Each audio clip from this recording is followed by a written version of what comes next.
FIA ने money case में जहांगीर तरीन और उनके बेटे अली तरीन को शवाहिद न मिलने पर क्लीन चिट दे दी है। दोनों के खिलाफ केस को दाखिले दफ्तर कर दिया गया है। जुडिशल मजिस्ट्रेट ने जहांगीर तरीन और अली तरीन के खिलाफ मुकदमा खारिज करने की दरखास्त का तहरीरी हुक्म जारी कर दिया।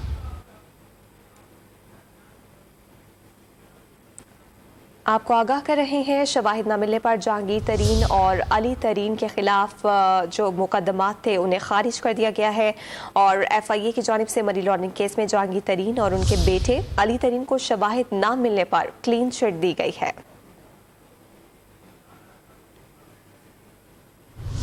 पंजाब में इंतखाबात की तारीख के लिए तहरीक इंसाफ ने लाहौर हाई कोर्ट से रुजू कर दिया है। बात करेंगे डॉन न्यूज के नुमाइंदे राना बिलाल से। बिलाल, बताइएगा PTI की दरखास्त में अदालत से क्या इस्तदा की गई है? पंजाब में इलेक्शन की तारीख देने के लिए तहरीक इंसाफ ने लाहौर हाई कोर्ट से आईनी दरखास्त दायर कर दी है। ये दरखास्त तहरीक इंसाफ ने बैरिस्टर अली जफर की वसातत से लाहौर हाई कोर्ट में दायर की है, जिसमें गवर्नर पंजाब को बजरिया सेक्रेटरी स्पीच बनाया गया है और ये मौक़िफ़ इख्तियार किया गया है कि आइन के तहत असेंबली तहलील होने के फौरी बाद गवर्नर ने इलेक्शन का ऐलान करना है।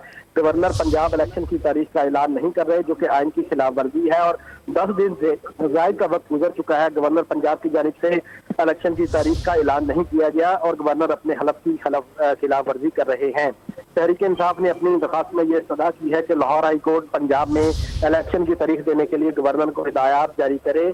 तो तहरीक इंसाफ ने अपने लीगल टीम के जरिए अब लाहौर हाई कोर्ट से बाकायदा रजू कर लिया है कि पंजाब में इलेक्शन की तारीख दी जाए।